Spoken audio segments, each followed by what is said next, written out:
Oh, the Pokemon Gen 1 remakes are on the Switch for pre-order? Awesome, Oh my god, what are these prices?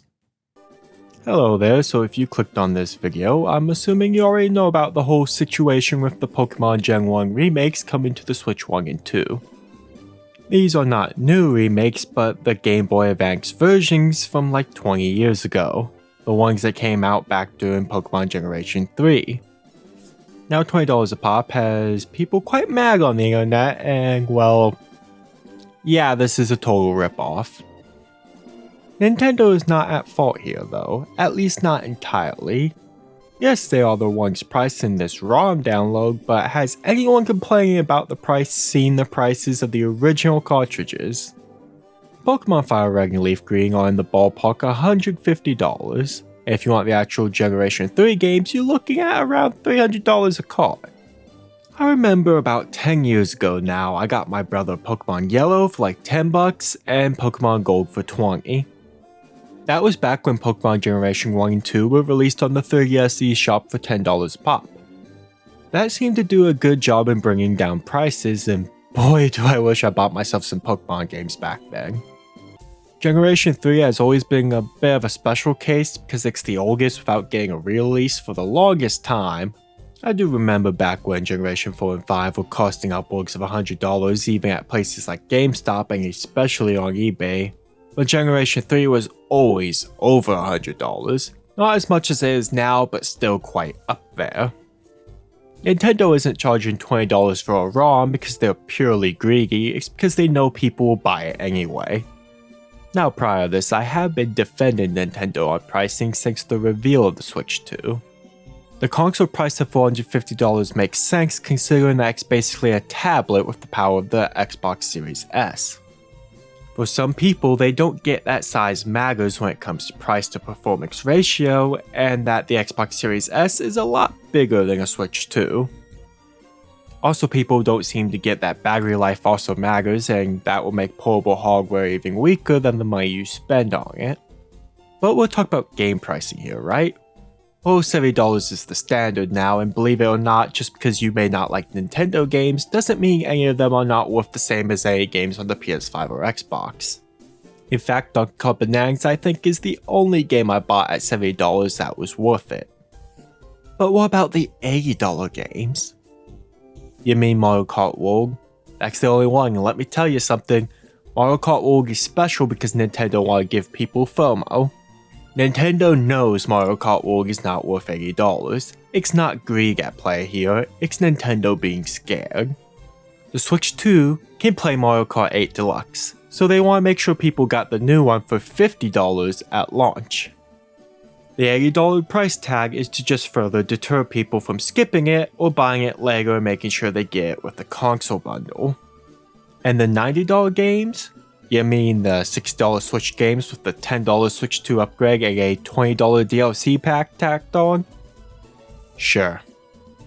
That's all of my defense for Nintendo summed up though, because $20 for a GBA ROM is fucking outrageous.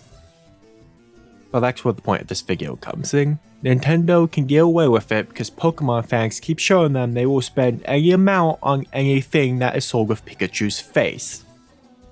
All the old Pokemon games are some of the best selling games for Nintendo's handhelds, but they're all priced like they didn't sell at all. Why? Because Pokemon fans keep buying them anyways from the scalpers on eBay. Pokemon Generation 3 hasn't been so expensive for so long because scalpers can't sell their cocks, that's for sure. It is basically the same issue Earthbound has for being so overpriced for the Super Nintendo. It's because people are buying the cartridges at that price. It isn't just the games either. I'm sure if you like Nintendo or Pokemon, you've seen videos of assholes buying up all the Pokemon trading cards at their local Walmart or Target or whatever. Those assholes just so happen to be scalpers who will put the cards people want online or at their shop or wherever these people go to sell the cards, and people will pay the high markup prices to get the cards they want.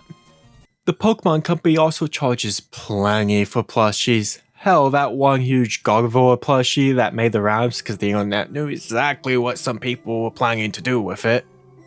I think that thing was like $300 or somewhere around there, and well, for what some people plan to do with it, I'm sure it was worth it, but For the rest of us, that's quite a lot for a plushie.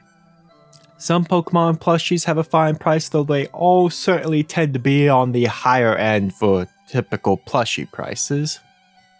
There's also the topic of the game's quality in modern releases.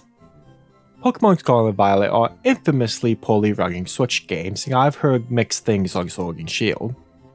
You can say that Game Freak is a bad dev or Nintendo is greedy for pricing the games at full price despite their lower effort, but people sure do keep making them some of the best selling games on the Switch! You can also blame the Pokemon Company for the pricing on merchandise like plushies, and you can say scalpers on eBay are terrible people. But at the end of the day, if you keep buying the games, the cards, the merchandise, it doesn't matter. If you didn't know that is how things work, then I hate to break it to you, we live in a society based on capitalism. Companies don't actually care what you think or say online, unless they're Sega for some reason. They care about what you spend your money on. And the same goes for those scalpers that you call a douchebag before paying him $180 for a copy of Pokemon Platinum. I'm someone who has never really gotten into Pokemon, and the pricing, particularly in the last few years, has been a major hurdle to that.